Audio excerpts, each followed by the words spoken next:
Bienvenue à tous dans cette nouvelle vidéo. On se retrouve pour la troisième et dernière analyse de ce mardi 19 juillet 2022 sur les Pokémon de la cinquième génération pour parler dans cette vidéo, d'un de mes Pokémon préférés, Noacier. Alors Noacier, il est connu pour être un des meilleurs Pokémon du jeu aujourd'hui, hein. C'est un des Pokémon qui influence le plus la stratégie depuis son apparition en cinquième génération. Alors qu'est-ce que c'est Noacier? Il possède tout d'abord un type planté acier.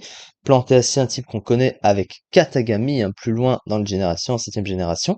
Alors, Planté acier, c'est un type qui est très spécial parce que c'est un type qui, se combattant avec le meilleur type défensif du jeu, finalement, acier, ça apporte quelque chose de spécial au type acier parce que le type acier possède beaucoup de résistance, on le sait naturellement, et le type plante, lui, va lui donner des résistances que le type acier ne possède pas naturellement, et notamment les résistances eau et électrique qui se cumule du coup à son stock de résistance pour donner 8 résistances, une double résistance et une immunité 10 types qui défensivement il check avec son double type.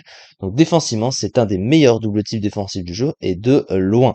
Il possède à côté deux faiblesses gênantes, une double feu et une faiblesse combat, mais c'est des faiblesses du type acier donc assez courantes de toute façon. Au niveau de ces trois talents, ces trois talents, deux talents, pardon, excusez-moi. Son premier, il est un peu inutile, hein, c'est anticipation. En gros, ça s'appelle comme ça, c'est prédiction, je crois, en français, pardon. Non, c'est anticipation, j'ai rien dit. Donc, ça devine si l'adversaire connaît une capacité dangereuse pour lui s'il arrive sur le terrain. Ça, c'est pas vraiment très utile. Et l'autre talent, par contre, est beaucoup plus pratique, évidemment, c'est épine de fer. En gros, ça inflige des dégâts de gratte à l'adversaire s'il reçoit une attaque de contact. Donc ça permet d'infliger des dégâts résiduels à l'adversaire, donc un huitième de sa barre de vie, voilà, par rapport à un huitième de sa barre de vie. Donc voilà, c'est un petit peu comme peau dure, hein, c'est presque ça. Donc c'est plutôt pratique. Surtout par rapport à un Pokémon défensif comme lui qui peut tanker les coups. Alors sur ces stats justement, principalement ce qu'on voit ce sont ses bonnes défenses, hein, c'est surtout pour ça qu'il est connu, complètement d'accord avec son double type défensif, hein, 131 en défense et 116 en défense spéciale, et il a une attaque de 94 qui l'évite d'être trop passif et de pouvoir jouer un peu sur de la puissance aussi. Son attaque spéciale de 54 par contre est inutilisable bien sûr. Une base PV de 74 qui est certes moyenne avec ses bonnes défenses, ça rend le bulk très fort évidemment. Mais là où c'est peut-être beaucoup plus dérangeant, c'est surtout la vitesse de 20.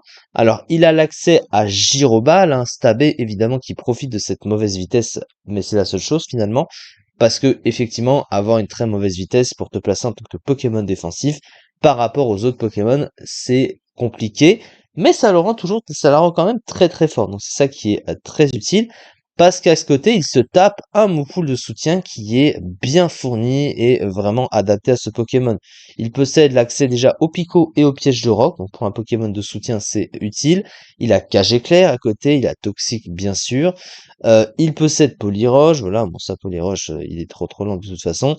Et des options offensives, alors il a les stabs, Gyroball, Power Whip, donc Méga Fouet, Sabotage évidemment, Poison Jab, etc., etc.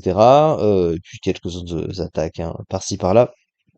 Alors pas énormément, mais voilà, alors le type de toute façon est pas vraiment bon offensivement, à l'inverse défensivement, parce que les deux stabs sont pas de bons types offensifs, hein, voilà, je l'ai pas précisé.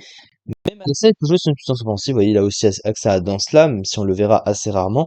Là par contre où il pêche en termes d'options, c'est surtout le soin, il ne possède pas de bon bouffe de soin. Et ça malheureusement ça veut dire que c'est un Pokémon qui dépend de repos et des restes pour récupérer des points de vie sur le terrain, et il a pas de talent pour lui faire récupérer des points de vie, il a pas Régéforce par exemple. Donc du coup voilà, ça c'est quand même une des principales choses un peu perturbantes pour ce Pokémon, puisque pour un Pokémon défensif, avoir un bon move de soin c'est un peu primordial. Mais pourtant il est quand même très très fort évidemment, ça c'est vraiment incroyable. Alors je me suis trompé, on n'a rien vu, voilà, hein, puisque c'était, oui j'enchaîne les vidéos. Du coup, voilà. Alors, des excellentes statistiques défensives et une bonne statistique d'attaque, un très bon double type défensif, l'accès au Pico et au Piège de Roc, un talent utile épine de fer, très lent, n'a pas accès à des attaques de soins plus efficaces que Vampirelle. Voilà, c'est un peu le problème. Le Pokémon est quand même un des meilleurs Pokémon du jeu, et pour cause, hein, puisque le Modern Overuse est quatrième du classement, 24,74%. Voilà, le chiffre parle de lui-même et la position dans le tiers aussi.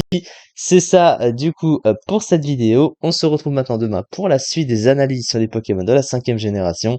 Merci beaucoup de m'avoir suivi et à très vite pour la suite.